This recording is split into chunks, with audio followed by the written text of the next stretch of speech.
ایک اللہ نے جانور جو حلال جانور ہیں نا ان کی چربی حرام کر دی تھی یہودیوں پر کہ تمہارے گناہوں کی وجہ سے تم پر یہ پابندی لگائی جا رہی ہے کہ جانور کا گوشت کھا سکتے ہو, چربی بولتے کیوں نہیں کھا سکتے.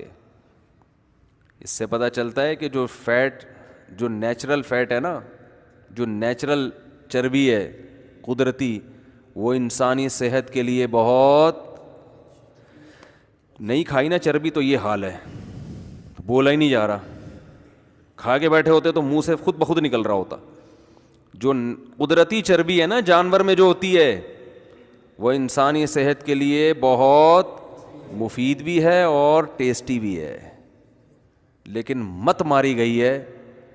جو فیٹ جانور میں ہوتا ہے, جو چربی جانور میں ہوتی ہے, جو اللہ نے اس لیے لگائی کہ اس میں گوشت کو اس میں پکا کے کھاؤ, اس کو نکال کے صاف ستھرا کر کے باہر پھینک دیتے ہیں. اور مارکیٹ سے کمپنی جو دے رہی ہے نا, جس کا یہ بھی نہیں پتا کہ پتہ نہیں بلیچ سے صاف کیا ہوا ہے یا کس سے صاف کیا ہوا ہے یہ آئل, وہ کمپنی کے تیل میں پکا کے کھا رہے ہیں. نہ وہ ٹیسٹ آئے گا اور نہ صحت اچھی ہوگی.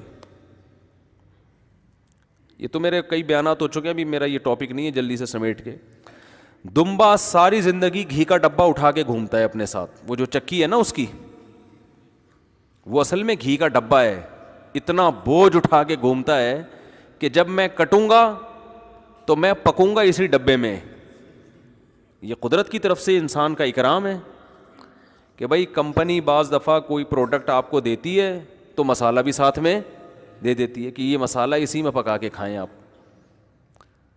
تو اللہ نے ہمیں دمبے کا گوشت دیا, اور جس چربی میں وہ گوشت پکانا ہے اللہ نے دمبے کو یہ آرڈر کیا کہ تیرے پیچھے میں یہ ڈبہ لگا رہا ہوں پورا, اور کتنی ٹینشن میں وہ ساری زندگی اس ڈبے کو اٹھا کے گھومتا ہے.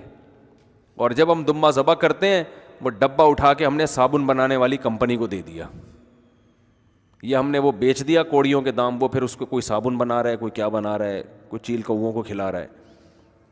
تو یہ بزنس ہے دنیا کا.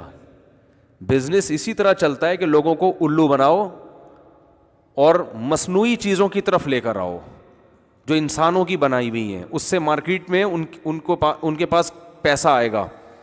جیسے بھینس اور گائے کے دودھ سے ہٹا دیا کہ وہ جراثیم والا ہے اور ڈبے پہ لے آئے, تو ڈبے کے دودھ میں صرف ایک ہی چیز ہے کہ جراثیم نہیں ہے, باقی جو پروٹین آپ کو چاہیے نا وہ بھینس اور گائے کے جراثیم شدہ دودھ میں ملیں گے, آپ کو وہ ڈبے میں نہیں ملیں گے. یقین نہ آئے تو ایک گلاس بھینس کا وہ دودھ جو گوالا اپنی چیزیں ملا کے دیتا ہے لیکن اس میں پھر بھی بھینس کا دودھ ہوتا ہے, وہ پی کے سو اور ڈبے کا پی کے سو, زمین آسمان کا فرق ہے اس میں. تھوڑا فرق بھی نہیں ہے, تھوڑا بھی ہوتا ہے نا ہم کہتے ہیں چلو تھوڑا بہت تو چلتا ہے, زمین آسمان کا فرق ہے.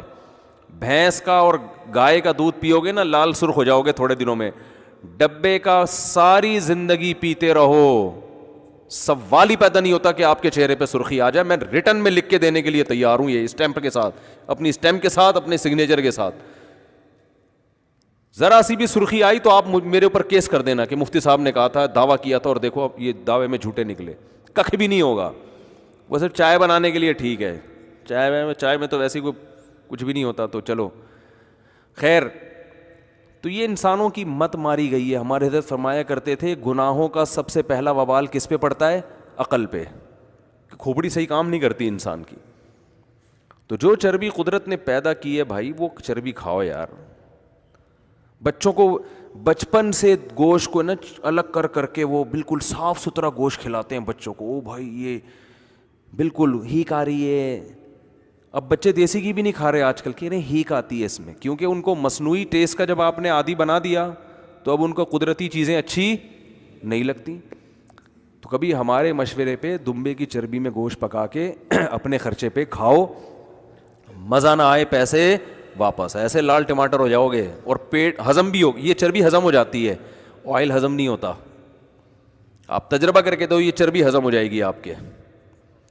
ہاں یہ ضرور ہے کہ جب ایسی چیزیں کھاؤ گے تو پھر تھوڑی سی ایکسرسائز بھی ضروری ہے. ایسا نہ ہو کہ کھا کے کمپیوٹر پہ بس بیٹھے تو دمبا بن جاؤ گے تھوڑے دنوں میں.